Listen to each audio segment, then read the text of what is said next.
नमस्कार, पॉलिटिकल बाबा में आपका स्वागत है। आज चर्चा करेंगे महाराष्ट्र की। महाराष्ट्र में जो महाभारत लगातार चल रहा है उसकी, और इस महाभारत में शरद पवार चुप क्यों हैं।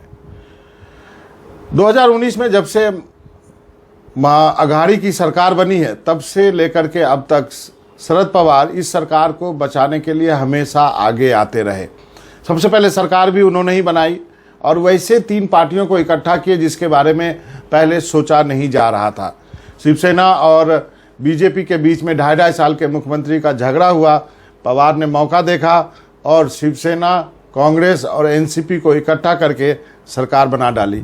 इसकी किसी ने कल्पना नहीं की थी कि ऐसा हो सकता है, लेकिन पवार में ये गुण हैं जो कि अनहोनी को भी होनी कर देते हैं राजनीतिक रूप से।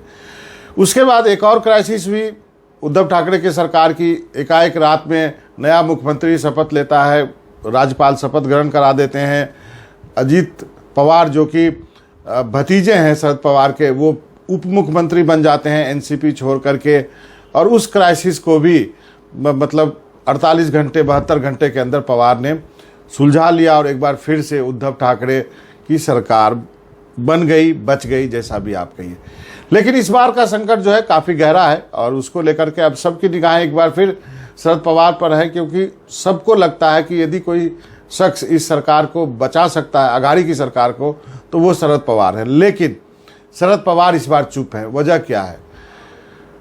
शरद पवार ने दिल्ली में प्रेस कॉन्फ्रेंस किया। हालांकि वो प्रेस कॉन्फ्रेंस जो है राष्ट्रपति के विपक्ष के उम्मीदवार के लिए था, उनके घर पे मीटिंग हुई थी, लेकिन उस प्रेस कॉन्फ्रेंस में महाराष्ट्र का मुद्दा हावी रहा। शरद पवार ने उस प्रेस कॉन्फ्रेंस में एक बात कही कि शिवसेना को तय करना है कि उनको क्या करना है, ये शिवसेना का अंदरूनी मामला है। ये बात कह के पवार जो है एक तरह से कहे कि बगल से निकल गए और अभी तक उनकी मीटिंग्स हुई हैं, उनके एनसीपी के नेताओं की, बीजेपी के कांग्रेस के नेता जो कमलनाथ वहाँ पहुँचे हैं। पवार ने कमलनाथ और अपने मीटिंग का वीडियो भी ट्वीट किया, उन सब के साथ मीटिंग हुई, लेकिन अभी तक पक्का नहीं चल पा रहा है कि क्या होगा। पवार इतना चुप क्यों है? इसके पीछे कई कहानियाँ बताई जा रही है। एक तो ये कहा जा रहा है कि पवार उद्धव ठाकरे के काम करने के तरीके से खुश नहीं बताए जा रहे हैं। एनसीपी के एक नेता ने यहाँ तक कि कहा, नाम ना बताने की शर्त पे कहा कि कई बार ऐसा हुआ कि शरद पवार ने बात करने की इच्छा जाहिर की उद्धव ठाकरे से, तो शायद समय पे बात नहीं हो पाई। मुख्यमंत्री के घर से कहा गया कि जो है उद्धव ठाकरे फ़ोन कर लेंगे उन्होंने शरद पवार को, शायद ये बात शरद पवार को नागवार गुजरी होगी। कई ऐसे मामले हैं जिन पर कि फैसला जो है मंत्री लेते हैं, लेकिन फाइल जो है निर्देश है मुख्यमंत्री कार्यालय से कि उन पर दस्तखत ना किया जाए जब तक मुख्यमंत्री हाँ नहीं कहेंगे। कई और वजह हो सकती है प्रशासन को लेकर के, क्योंकि सबको मालूम है कि उद्धव ठाकरे के पास प्रशासनिक अनुभव नहीं है। जो अनुभव शरद पवार के पास है या अजीत पवार के पास है, तो उसको लेकर के तनातनी होनी जरूरी है। लेकिन इस बात से भी इनकार नहीं किया जा सकता है कि शरद पवार ने सबसे अच्छा मंत्रालय जो है इस गठबंधन की सरकार में लिया है। कभी आपने देखा है कि मुख्यमंत्री जिसका हो उसके पास गृह मंत्रालय ना हो, उसके पास वित्त मंत्रालय ना हो। चलिए, वित्त मंत्रालय तो सहयोगी दलों को दिया जाता है, लेकिन कांग्रेस ने राजस्व मंत्रालय ले लिया। तो ये सारे जो विभाग हैं जो कि कहा जाता है काफ़ी मलायदार है, वो शिवसेना के पास है नहीं। और दूसरा, जिस ढंग से शिवसेना उद्धव ठाकरे ने सरकार चलाई है उसको लेकर के लगातार उंगलियां तो उठी रही थी। तो क्या अंदर ही अंदर शरद पवार उद्धव ठाकरे से नाराज है और इसलिए उनको अकेला छोड़ दिया है और यह कह दिया है कि ये आंतरिक मामला है, शिवसेना वो निपटे, हम और कांग्रेस जो साथ हैं और हमें उद्धव ठाकरे को समर्थन है।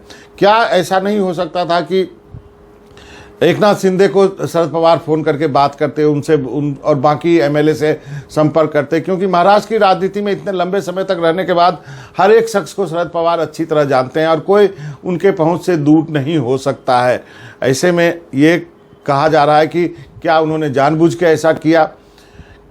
कई बातें ये भी उठ रही है कि क्या वो समय भी आ गया है कि आप बीजेपी और एनसीपी मिलकर सरकार बना सकती है। ये कॉम्बिनेशन यदि नंबर के हिसाब से तो देखें तो बन सकता है, लेकिन मुझे लगता है कि राष्ट्रपति चुनाव को लेकर के विपक्ष के साथ इतने मजबूती से शरद पवार खड़े दिखाई दे रहे हैं। उनके घर में मीटिंग होती है, उनके घर में ही 13.5-14 विपक्षी दल के नेता जुटते हैं और वहीं उन्हीं के घर में दिल्ली के आवास पर जो है विपक्ष के उम्मीदवार की घोषणा होती है। ऐसे में क्या शरद पवार एक बार फिर बीजेपी के साथ जाएंगे, फिलहाल कहना मुश्किल है। लेकिन मैं आपको बता दूं कि जो नज़दीक के जो सूत्र हैं वो हमें बताते हैं कि अगले 24 घंटे जो है महाराष्ट्र के राजनीति के लिए काफ़ी महत्वपूर्ण है। मुझे कहा गया कि ये तस्वीर जो है धीरे धीरे साफ हो रही है, इसमें जल्दबाजी करने की ज़रूरत नहीं है। यही वजह है कि राज्यपाल को भी कोरोना हो गया और मुख्यमंत्री को भी कोरोना हो गया, तो इसका मतलब अगले 2-3 दिन तक वहाँ की राजनीति में कुछ नहीं होगा और जो होना है वो अब जो है सदन के पटल पे होगा। तो क्या जब कोरोना से ठीक होंगे गवर्नर और मुख्यमंत्री, तब क्या महाराष्ट्र विधानसभा का सत्र बुलाया जाएगा? क्या फ्लोर पे ही बहुमत सिद्ध किया जाएगा और फिर कोई जो है तुरुप का इक्का शरद पवार के पास है जो उस वक्त निकालें और एक बार फिर इस सरकार को बचा के ले जाएं? क्योंकि 2.5 साल के मुद्दे पर शिवसेना और बीजेपी की बात टूटी थी, क्योंकि उद्धव ठाकरे पहले मुख्यमंत्री बनना चाहते थे। बीजेपी ने कहा ऐसी कोई शर्त ही नहीं थी। शरद पवार ने उद्धव ठाकरे को इसलिए मुख्यमंत्री बनाया कि चलिए आप ही बन जाइए। अब ठीक 2.5 साल का वक्त पूरा हो चुका है। 2024 के अक्टूबर में महाराष्ट्र में चुनाव है, तो क्या आपको एक बदला हुआ मुख्यमंत्री भी दिख सकता है? क्या कोई ऐसी भी चीज़ हो सकती है जिसकी हम और आप राजनीति में कल्पना नहीं करते हैं? कहा जाता है राजनीति में कुछ भी हो सकता है। यदि 3 अलग अलग दल, शिवसेना, कांग्रेस और एनसीपी, जो कि अलग अलग एक दूसरे के खिलाफ लड़ी और एक साथ मिलकर यदि सरकार बना सकती है तो राजनीति में कुछ भी पॉसिबल है। क्या विधानसभा भंग होगी? इसको लेकर पक्की बात नहीं कही जा सकती। हमने भारतीय राजनीति में देखा है कि 13 महीने की सरकार भी चली है, उसके बाद चुनाव हुए हैं, तो ऐसी चीज देखने को मिली है। लेकिन क्या महाराष्ट्र में होगा? यदि होता है तो इसके लिए गवर्नर को तैयार होगा। गवर्नर साहब हॉस्पिटल में चले गए हैं, तो उनके पास कैसे, यदि कैबिनेट का रिकमेंडेशन होता है तो वो कैसे पहुंचाया जाएगा? तो इसलिए मैं कह रहा हूं कि अगले 24 घंटे इंतजार कीजिए, काफ़ी महत्वपूर्ण है। तभी जो है स्थिति साफ होगी, क्योंकि अभी तक शरद पवार ने अपने पत्ते नहीं खोले हैं और जब तक शरद पवार ने अपने पत्ते नहीं खोले हैं तो आप समझ जाइए एक जो है जोकर उनके हाथ में जरूर है, जो कि वो अंत में खेलेंगे। और उनके नज़दीकी सूत्र कहते हैं कि थोड़ा इंतज़ार कर लीजिए, इतनी जल्दबाजी किया है तो ठीक है। राजनीति में 24 घंटे काफ़ी महत्वपूर्ण होते हैं, तब तक ढेर सारी खबरें आपको मालूम चलता रहेगा, लेकिन पता चलेगा कि ये उधर जा रहे हैं, वो उधर जा रहे हैं। संख्या बल जो है, कुछ ये कहा जा रहा है कि भाग के शिवसेना के कुछ विधायक वापस शिवसेना में आ रहे हैं, तो ये सब चीज़ खबरें आपको मिलती रहेगी। लेकिन अभी कोई भी जल्दीबाजी होगा कहना, और इस पर इसलिए आपको इंतज़ार कीजिए और अगले पॉलिटिकल बाबा में ये स्थिति साफ करूँगा कि महाराष्ट्र में क्या हो रहा है। आज इतना ही। मनोजन भारती को इजाज़त दीजिए। नमस्कार।